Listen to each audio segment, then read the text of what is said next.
So good morning. No matter who you are or where you are on life's journey, you're most certainly welcome here. There's a few announcements this morning. To let folks know, educational resources are on our website, which is www.swanzeyucc.org. You're welcome to find those there. Also, if you would like, you're welcome to stop by the donate portion and pay a pledge, or also if you'd just like to donate to what generally happens, you could do that via PayPal or your credit card at that time. To let you folks know too, Bible study is taking place again here Thursday at 10:30. Please look to your newsletter or call the office if you'd like some more information. And there's going to be a tree planting that takes place outside of the church, which is going to happen on Sunday, October 18th, after our actual worship service. So please feel free to join us at that time. And today we're going to bring in our light to Lead On, O Cloud of Presence.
So here it's a prayer. It's almost like a dialogue.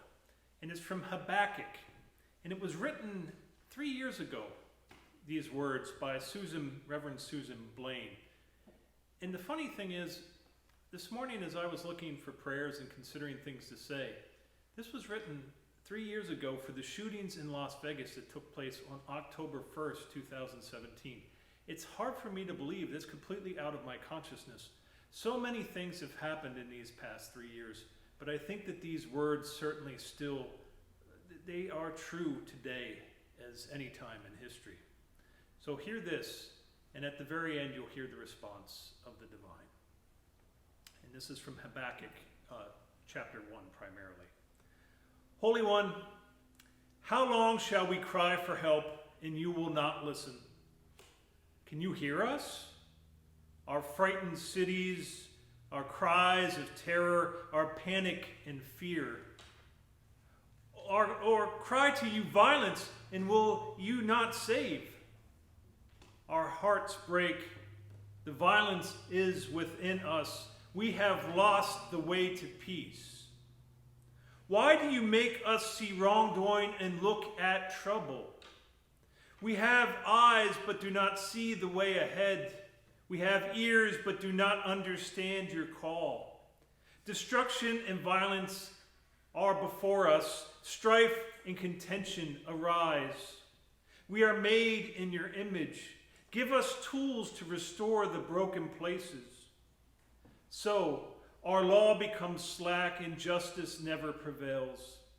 Yet we know your law is simple. Love you, Holy One.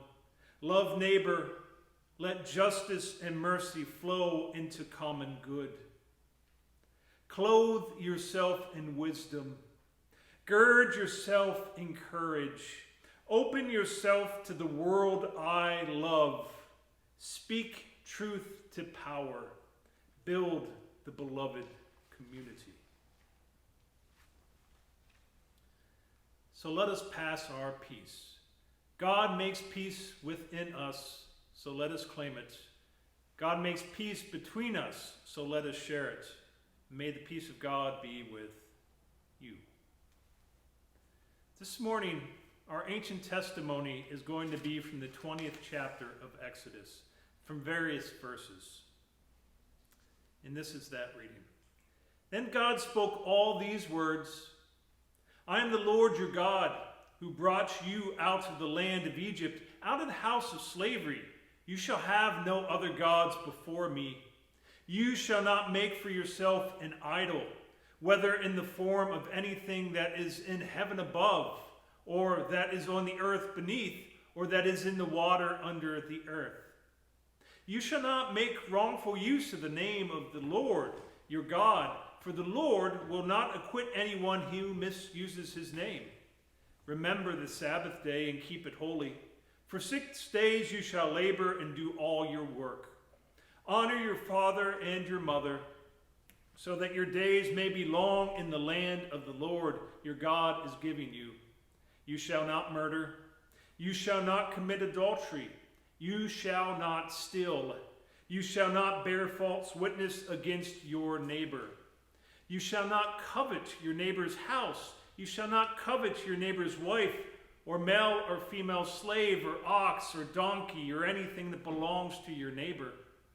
When all the people witnessed the thunder and lightning, the sound of the trumpet and the mountain smoking, they were afraid and trembled and stood at a distance and said to Moses, "You speak to us and we will listen, but do not let God speak to us or we will die." Moses said to the people, "Do not be afraid, for God has come only to test you and to put the fear of him upon you, so that you do not sin." And here ends our ancient sacred story for today and begins our music.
So, how's everyone doing out there?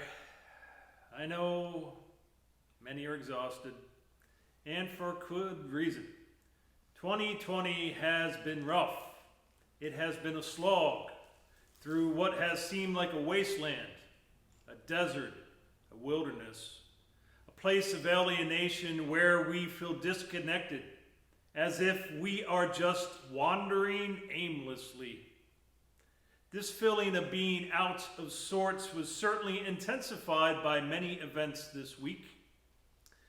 And I believe this disconcerting feeling may only grow more trying. Instead of languish at that moment or in this moment, I want to turn to our sacred stories. They often act as a roadmap, pinpointing where we are and showing where we may be headed. Today we return to Moses and those headed from bondage to freedom. They are wandering in the wilderness too. It is hard to believe, but we have been conducting this electronic worship service since March.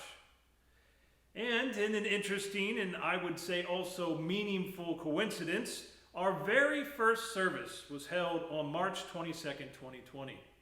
The first service covered the portion of the story we skipped last week to actually tell the tale of Jonah. So if you wish, you can go back to that March 22nd digital service found on our website again, www.swanzeyucc.org, to see where we were at the beginning of COVID-19 and hear a more defined exploration of how Moses, his, and then this people are also faring at the beginning. So this trove of videos is, as I've said before, it's a snapshot. It's like a time capsule, stitching and linking various moments and stories. Plus, you can track the growth of my hair on my head and the hair on my face. So, Moses and the people find themselves caught in this arid transitional place. Necessities like water and food are in short supply. These people are worried and they are growing testy. There is plenty of hand-wringing, quarreling, and just like tired children, the question, "Are we there yet?" is constantly heard. They have left bondage behind. They have moved from known oppression into the unknown wilderness. The people claimed they wanted to leave their past life of bondage behind. But now, when confronted by the work that it takes, they resist. They are getting huffy and grumpy. They do nothing but complain. They merely want to stop. Most people, and this includes the Hebrews of this story, would rather stay with what they know or have, even if it is awful or unjust, misfitting or toxic. Many times we stick with the old because it is what we know. Even if it is bad, at least we know what to expect. Now, but when situations change, when new opportunities become possible, so does uncertainty. Being in the driver's seat, and you have maybe heard me say this before, but being in the driver's seat, especially while in the wilderness or in a time of crisis, is extremely taxing and trying. Often it takes almost everything we got just to keep our hands on the wheel, our foot on the pedal, and our eyes looking to that road ahead. And that's often what it takes to move beyond these hard times. But often what happens is something else. Too often we want to move from the driver's seat to the back seat. We want to become the children or that child in the back seat and begin to ask, "Are we there yet?" We want someone else to do the driving. We want someone else to take the responsibility. We want someone else to do the hard work. So rather than do something productive and help moves things forward, we abdicate our own authority and move to that back seat. As a result, we once again become like tired and bored children, quarreling, complaining, groaning, sniping with grating questions. An energy that could be used to move forward grows negative and potentially toxic. And so Moses and the people arrive at the mountain of Horeb. the place Moses saw the burning bush, where his life changes as he accepts a divine decree to free his people from bondage. This becomes Moses' personal vocation. See, another force is at work, countering the wrangling and the anxiety. And Moses is feeling the pressure and fears that he will be stoned by a thirsty people. God tells him to do something that may seem very strange. Take your staff and strike at the base of the mountain. Well, remember, Moses has a history with water. The first defining moment of his life is as a baby floating down the river. This act grants him his name, Moses, which literally means to pull out. Moses also parts the waters of the sea with the staff he is now to strike the rock with. Moses is about to be stoned to death by a thirsty and cranky people who question whether or not God is with them. So God turns the situation on its head. God tells Moses, a man associated with water, to strike the very same element, rock, stone, that threatens his life. Rather than the Hebrews stoning Moses, Moses makes the first strike in front of the elders. He strikes the base of Horeb, a mountain of rock also known as Mount Sinai, which he will eventually climb.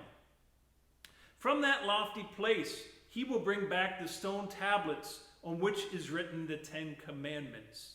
These tablets will shape and form the identity of the Hebrews into the nation Israel and eventually influence human society as we know it. More is going to come out on that in just a moment. But first, Moses must strike the sacred bedrock, the very foundation underneath that mountain, and from beneath it will flow something that is necessary for existence: water, the source and essence of all life. A thirsty people gets what it longs for and much, much more. And so we come to the point where we pick up today's story. But before I go there, I want to state each of us has basic needs without which life is just not possible. Each biological being needs to drink, to eat, to process, to create, and excrete. We need to give and to receive. There is this long list that we could make of needs. But my point is that needs do exist and should not be overlooked. Often problems occur when these needs are given too much or not enough. Now remember, Goldilocks and the Three Bears. You may have heard me say this already. But we are always looking for balance. Not the overbearing too much of Papa Bear, and not the devouring diminished too little of Mama Bear, but that just right of their union. A third and new life of Baby Bear, where things have found balance. And it is Baby Bear's portion that is always taken up by the fourth of the story, known as Goldilocks. So this newborn balanced portion becomes the golden one. So how do we go about getting our true needs met in a balanced way? And more so, how can everyone live together and still get their needs met too? These are the big questions that play themselves out in society, civilization, and quite often in religion too. This is a theme in today's sacred story. As has already been mentioned, the congregation of Israel has been anxious about their basic sustenance and survival. The congregation is feeling edgy and on the verge of breaking while in the wilderness. They are moving to scapegoat and stone Moses. Then the divine again flips the situation as they arrive at Horeb. From the base, what supports life flows. But Moses then climbs higher on that same mountain to bring back what supports collective life. They are known as the Ten Commandments and become the basis of much of Western culture and law. They codify how people can live together, but we must be cautious to not think the 10 Commandments or the laws themselves are God. Let's return to today's reading, counting through those 10 Commandments. So 1, I am the Lord your God, who brought you out of the land of Egypt, out of the house of slavery. You shall have no other gods before me. 2, you shall not make for yourself an idol, for the Lord your God, I am the Lord your God, am a jealous God, punishing to the 3rd and 4th generations of those who reject me, but showing steadfast love to the 1000th generation of those who love me and keep my commands. 3, you shall not make wrongful use of the name of the Lord your God, for the Lord will not acquit anyone who misuses his name. And 4, remember the Sabbath day and keep it holy. So at the risk of oversimplifying these commandments, I think they state, put first things first. That means the divine. Give it the appropriate attention. Keep its name and way holy. But I believe also these 4 commandments also acknowledge something I believe we all already know, and you've heard me say multiple times. People tend to be ego-centered, looking at me first and me only. This causes that stream of sacred and vital life energy to be dammed up and to no longer flow. It becomes blocked. Life grows stagnant and begins to die. Now back to today's reading in the 10 Commandments. So number 5, honor your father and mother. Number 6, you shall not murder. Number 7, you shall not commit adultery. Number 8, you shall not steal. Number 9, you shall not bear false witness against your neighbor. And number 10, you shall not covet your neighbor's house. You shall not covet your neighbor's spouse, means of transportation, or anything that belongs to your neighbor. So if we're going to be honest with ourselves, we must admit that living with others can be difficult, especially in a society like ours whereby we are taught to become consumers, to actually desire what others have and to try to get it or something better.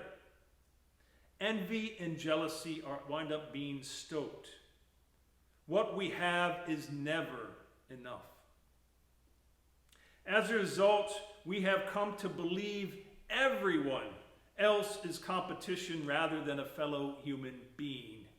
We quickly see that the other as a standing in our way, or perhaps a walking wallet, as what needs to change or the source of the problem, as the enemy or what needs to be eradicated. Certainly some people will take responsibility for their own needs and making sure that others will be considered too. But unfortunately, that is not everyone. Imagine for a moment if that process were not mediated by any common understanding. People may do or take whatever, whenever, however. Society is no longer possible. How then could people live together? These commandments define the basic building block of society. So honor your parents. And it then extends from there. Do not steal, do not kill, do not lie, do not take what is vital to another. Now there's a lot more that could be said here about the 10 Commandments. And some may point to their belief that there is little regard for these commandments anymore. Others could argue that law itself diminishes the need for greater personal responsibility. Still others may say this forces conformity or is an archaic way of looking at a common social construct. Okay. All I wish to say is that the 10 Commandments help lay down a foundation for what becomes Western civilization. They help make living together possible as the personal needs of one and those of others can now be considered. Aggressive behavior and survival of the fittest is kept in check. Now that the Ten Commandments have been stated, I want to shift our focus a little bit and look more at Moses and his role during the Exodus. We have heard that the time in the wilderness has been tough on everyone, but there is something even in the midst of this very difficult time that terrifies the congregation of Israel much, much more. I'm sure all of us have heard someone say, "I'll put the fear of God into you." That saying has truth because dealing with the divine is a terrifying prospect. The reading continues, "When all the people witnessed the thunder and lightning, the sound of the trumpet and the mountain smoking, they were afraid and trembled and stood at a distance, and said to Moses, 'You speak to us, and we will listen. But do not let God speak to us, or we will die.'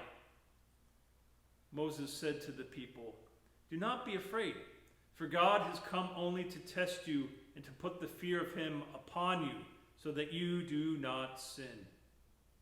Then the people stood at a distance while Moses drew near to the thick darkness where God was." Now, dealing directly with the divine is impossible for almost all people except for a very select few.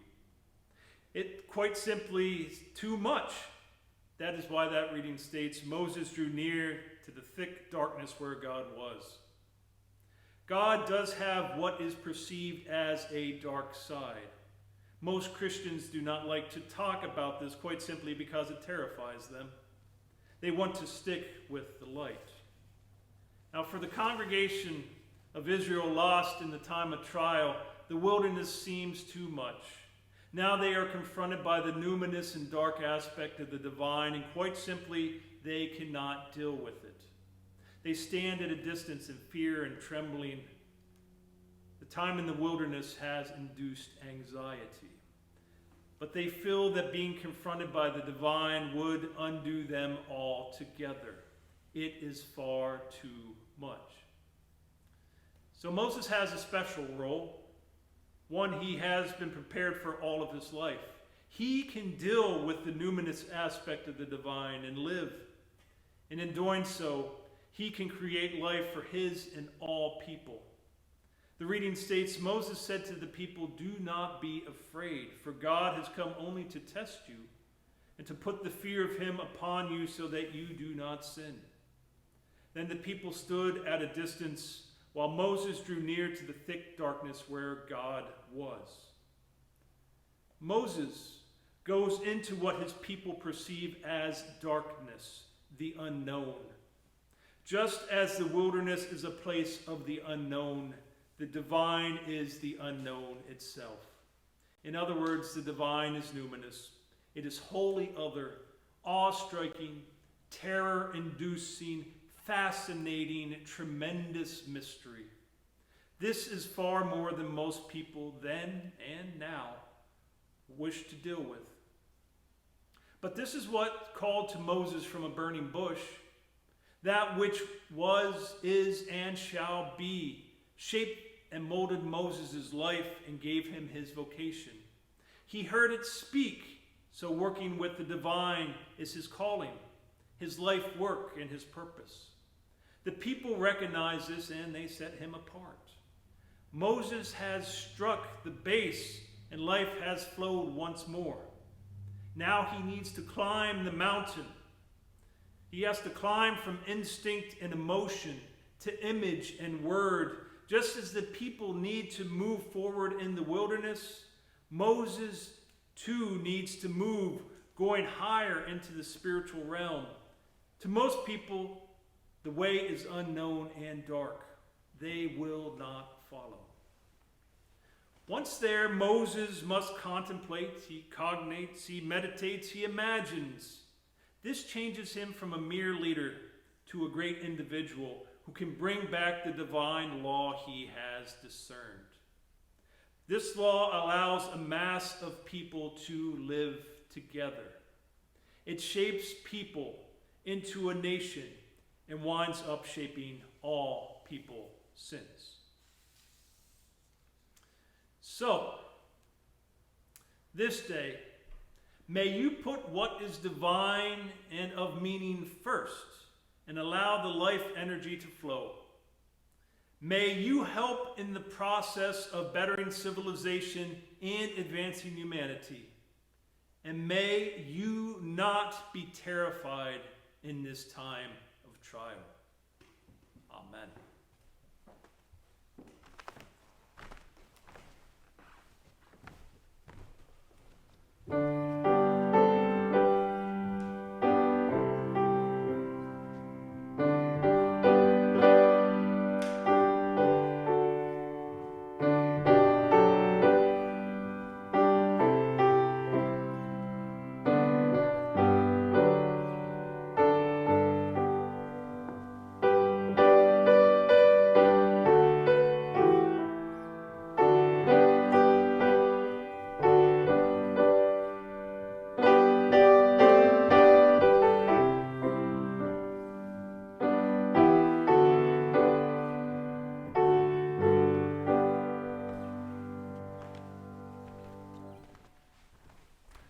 So let's turn our hearts, our minds, the very center of ourselves to that which has given us light and life.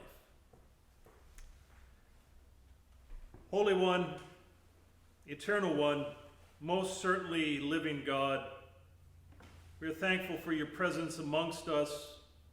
Most of us perceive this as light, but sometimes when we get close, we realize perhaps that gets so intense that it appears also as darkness, and that there are only so many that can deal with that.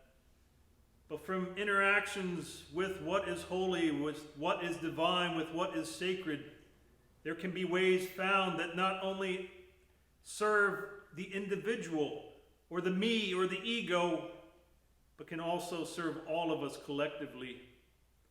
Things can be brought back that allow all of us to move forward together in our humanity, in our society, as even in this world, so that we may treat the world itself with all of its creatures and all of its ways better too. May we find a leader like that again, one whereby the best way, the sacred way, the holiest of ways can be found, so all of us can find a way for wholeness, where people are lifted up as their best selves. We know that there are many prayers on people's hearts, and some of them are shared electronically this day as well. And we would ask that you would hear those prayers. We also turn to you in the silence of ourselves, because there are things we just want to say thank you or express gratitude for. But we also realize that there is darkness. Today we heard about this as darkness that approached you. So we have faith and we have hope that sometimes those moments of darkness can just be the unknown, can be a place where something new can germinate like soil. So we would ask that love and light be born there too. So we bring those things that we are fearful and in the ways that we are scared of the dark to you as well.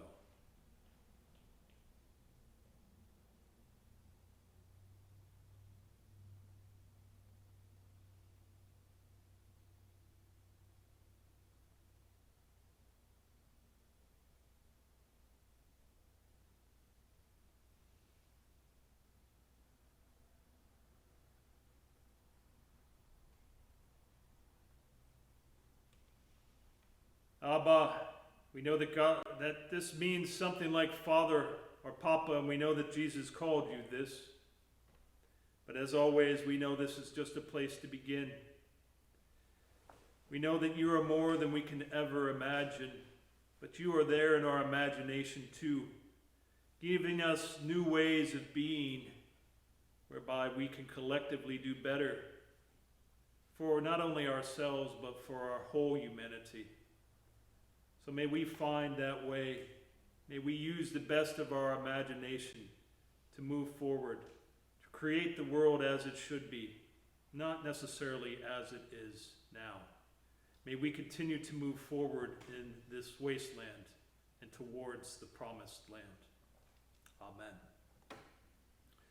So one of the things that we do too is we have been using the Lord's Prayer, a different Lord's Prayer each week. This is one that I believe I've used before, but I think it's very fitting. And it's a retranslation from the Aramaic, in other words, the language we believe that Jesus spoke. Hear these words. O breathing life, your name shines everywhere. Release a space to plant your presence here. Imagine your possibilities now. Embody your desire in every light and form. Grow through us this moment's bread and wisdom.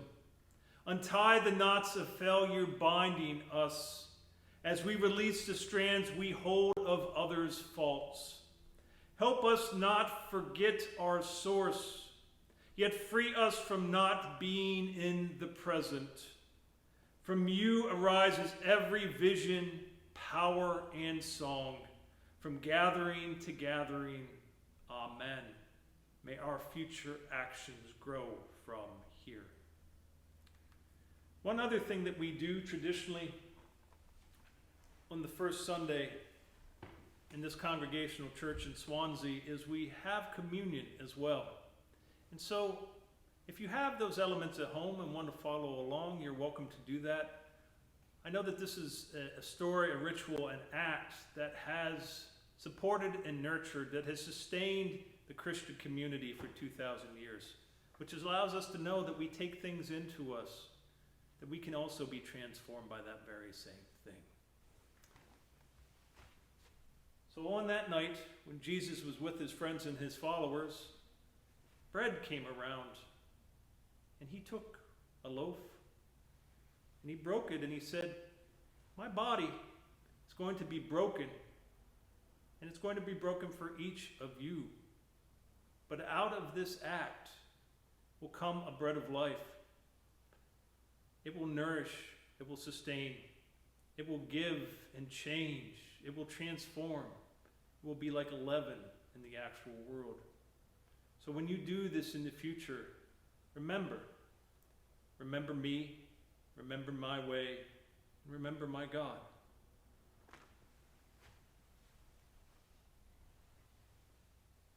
But it was thus not bread that he took. He also took a cup. It was filled with the fruit of the vine. As it was passed around, he took that cup, a cup that had been to his own lips, and he said, my blood, it will be spilt for you. But out of this act will come a cup of a new covenant. And this will too make a new and different way in this world. So when this happens in the future, remember me, remember my way, remember my God. Remember that you too can be transformed, that you too can change. A way can be found that not only you become greater, but also our world can as well. So this day, thank you for tuning into our service. We're going to end it today with Let There Be Peace on Earth, and then I will be back with the benediction.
this day, as we're making our way through the wilderness, as we're slogging through this place of alienation, may we realize, may we listen for, may we understand that there may be something better yet on the other side, that the promised land may be laying just over the next hill.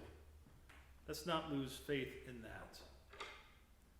So go from this place today with love, with hope, and always with peace. Be blessed and take good care.